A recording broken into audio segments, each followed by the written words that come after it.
Fala pessoal, tudo bem? Meu nome é Carlos Henrique, sou aluno do quinto semestre de Medicina da UFCA e sou integrante do projeto de Primeiros Socorros nas escolas, tá? E hoje eu estou aqui para falar um pouco com vocês sobre o tema estancamento de sangramentos.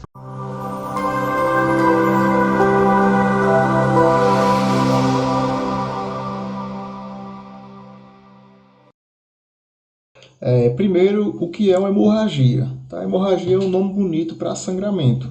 Tá? É a perda de sangue através de ferimentos ou pelas cavidades naturais e pode ser também interna, né? Sem exteriorização do sangue.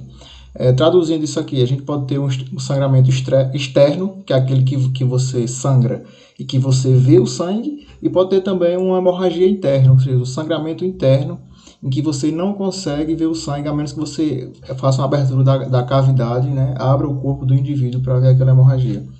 Hoje a gente vai tratar especificamente sobre hemorragias ou sangramentos externos, tá? A gente tem três tipos principais, né? Aquele sangramento oriundo de artérias, de veias ou de capilares, tá? Os sangramentos oriundos de artérias, eles são geralmente mais graves, porque as artérias elas têm um fluxo sanguíneo muito grande, uma pressão muito grande, então realmente quando você tem uma lesão de uma artéria, você vai perder muito sangue, tá? Esse sangue é aquele sangramento em jato, pulsátil, tá? Nas veias, que é o intermediário, também você vai ter um sangramento considerável, dependendo da veia que foi acometida, e o mais leve, que é um sangramento através de capilares, que geralmente ocorre através daqueles gotejamentos, certo? E o sangramento, se ele for um sangramento de grande volume, ele pode levar à morte através do choque hemorrágico ou choque hipovolêmico. Choque hipovolêmico é uma redução do teu nível de sangue, tá? Então você tem uma redução no seu sangue circulando no seu corpo, né? Que aí vai dar uma repercussão funcional nos seus tecidos, ou seja, vai resultar em uma perfusão orgânica e oxigenação tecidual inadequada, ou seja, você perdeu muito sangue e agora você não tem sangue suficiente para nutrir os seus tecidos e isso é grave e pode levar à morte. Então, falando sobre os sangramentos externos, né, quais são as abordagens que podem ser feitas nesse tipo de sangramento? A gente tem na abordagem do sangramento arterial, inicialmente é feito a compressão local da ferida, tá? A gente isso é chamado de pressão direta, que é aquela pressão sobre o ferimento, diretamente sobre o ferimento. Se o sangramento persistir, você pode aplicar uma pressão manualmente na artéria proximal, ou seja, naquela artéria oriunda que está produzindo aquele sangramento, né? Você vai fazer uma compressão daquele vaso para tentar diminuir ou interromper aquele fluxo sanguíneo, e esse método é chamado de pressão indireta, e você pode, caso o sangramento persista, em último caso, optar por fazer o torniquete. Vamos falar de cada um desses tipos de abordagem. Na pressão direta, né, ela é um método mais simples e é o melhor método para controle de hemorragias. Como vocês podem ver aí na imagem, você vai pegar um pano limpo, tá? Ou uma gase estéreo, que é aquela que você pode encontrar em qualquer farmácia, e você vai aplicar ela sobre a ferida que está ali fazendo o sangramento e vai fazer uma pressão, vai pressionar e vai manter, né, até que aquele sangramento pare, ou então até que você chegue a um atendimento especializado para fazer aquela abordagem daquela ferida.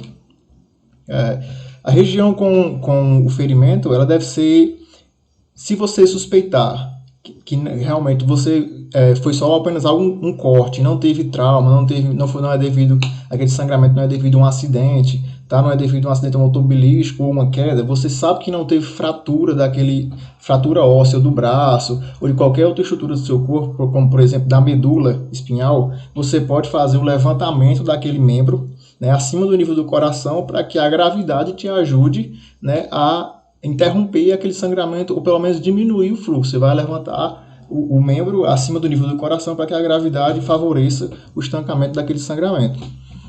Vou mostrar um vídeo para vocês agora de como fazer. No caso de sangramento, o que fazer?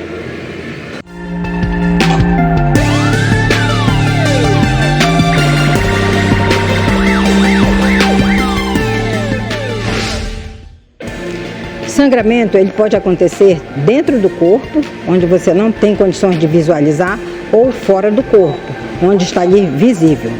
E ele pode acontecer em qualquer local. Pode acontecer dentro de casa, na rua, ou até mesmo num ambiente como esse, numa academia, onde um aparelho desse pode cair na mão ou no pé e pode causar um sangramento.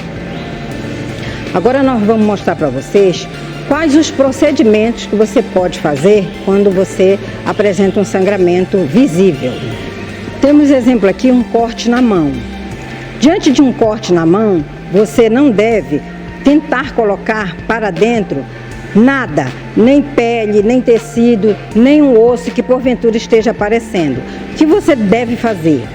Você coloca um pano limpo sobre o ferimento, faz uma pressão bem forte. Se este sangramento passar para o pano, tiver todo molhado, você não pode retirar este pano, porque a partir do momento que você colocou o pano e fez uma pressão, está se formando um tecido de coagulação, ou seja, aquele que não deixa aumentar esse sangramento. Então, depois desse pano e dessa pressão, que se estiver aparecendo um sangramento aqui por fora, você coloca um outro pano, continua a pressão. Se ainda assim apresentar sangramento por estes dois panos, você pode pegar um terceiro pano ou uma faixa, apertar bem em cima do ferimento e fazer um nó. Entrar em contato com o serviço médico e encaminhar esse paciente para o hospital. Chegamos ao final de mais um Dicas do SAMU. Esperamos que você... No caso de sangramento, o que fazer? Pronto, gente, pressão direta é bem simples. Teve esse vídeo aí agora demonstrativo. Agora a gente vai falar sobre a pressão indireta. Essa pressão indireta ela é um pouco mais complicada, porque o indivíduo que for fazer esse manejo, essa manobra, ele tem que ter um conhecimento além de conseguir localizar aquela artéria que está gerando aquele sangramento. Como vocês podem ver aqui nessa imagem, à direita, essa parte nesse que está pegando no braço do indivíduo aqui, ele está fazendo uma compressão da artéria braquial, que é uma compressão pegando o vaso acometido, no caso a artéria braquial, e comprimindo ele em uma estrutura óssea, fazendo uma pressão sobre ele, né, contra uma estrutura óssea, para que o fluxo sanguíneo naquele vaso seja interrompido ou reduzido e, consequentemente, a gente conseguir assim reduzir a perca sanguínea, tá? Essa pressão indireta ela deve ser feita também, ela deve ser feita juntamente com a pressão direta, tá? Você fez a pressão direta, não conseguiu estancar o sangramento, aí você vai tentar fazer a pressão indireta. Tá? E essa pressão indireta, ela deve ter um pouco de cautela com ela, porque ela pode causar danos, né, decorrente do fluxo sanguíneo reduzido, já que você vai reduzir uma área ali, não apenas a área da ferida, mas todo um tecido que era irrigado por aquela artéria, agora ele vai estar sem receber o fluxo sanguíneo adequado. Então é um método um pouco mais complicado, realmente, mas que como segunda opção deve ser realizado caso a pressão direta não consiga conter esse sangramento, até que você consiga aí chegar a um serviço especializado, a um hospital, a emergência, certo? E em último caso a gente tem o torniquete. O torniquete já é muito conhecido, né?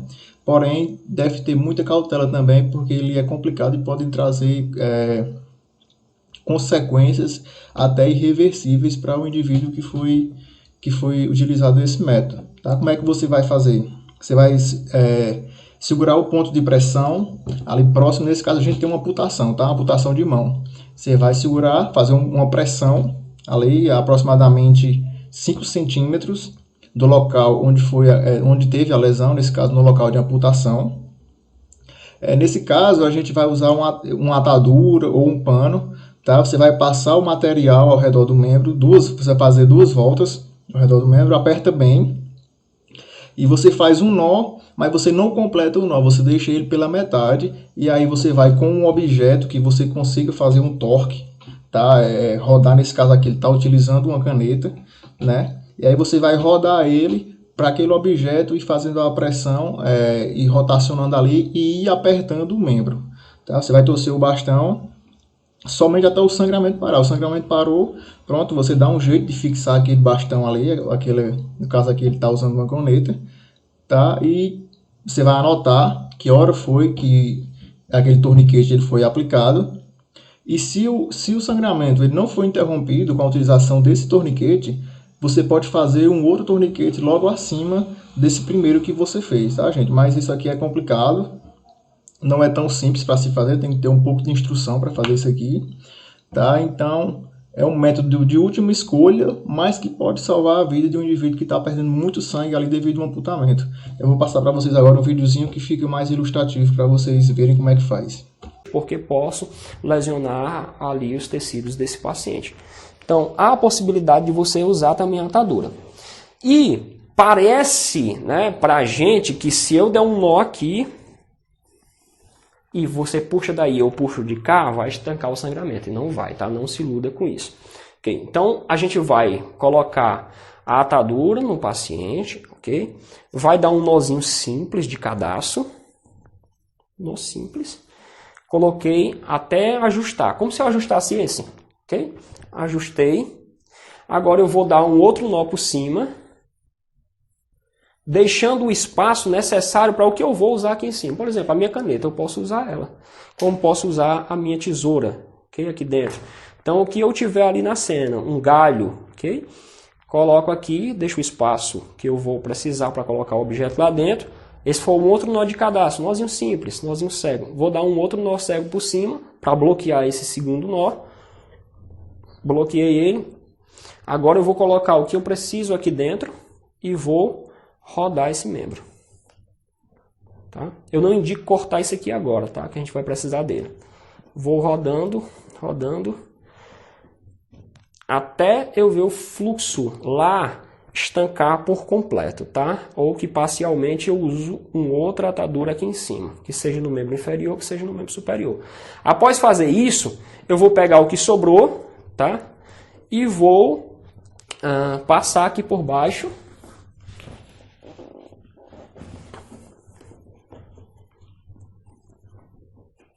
Para amarrar isso aqui, senão ele vai soltar, já que ele está em forma de espiral, ok? Só estou amarrando, pronto. Amarrei só para bloquear ele, ok? Perfeito. Vou cortar aqui para ficar bonitinho. Massa. É uma outra possibilidade, ok? Bom, gente, vocês puderam ver o procedimento, como é que é feito, tá? Naquele caso ele usou uma atadura porque tinha ali disponível, né, no ambiente dele, mas pode ser um pano, tá? Um guardanapo que você tenha.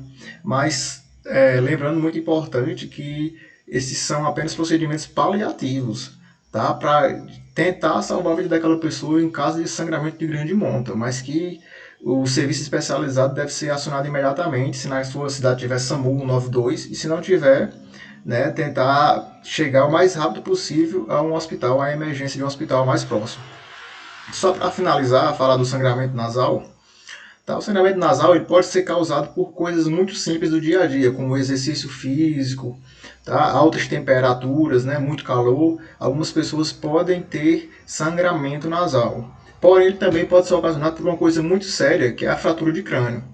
Tá? E se você tiver a suspeita de fratura de crânio, ou seja, aquela pessoa, você viu que ela caiu, ela bateu a cabeça e começou a sangrar pelo nariz. Você não deve tentar manusear essa pessoa em hipótese alguma.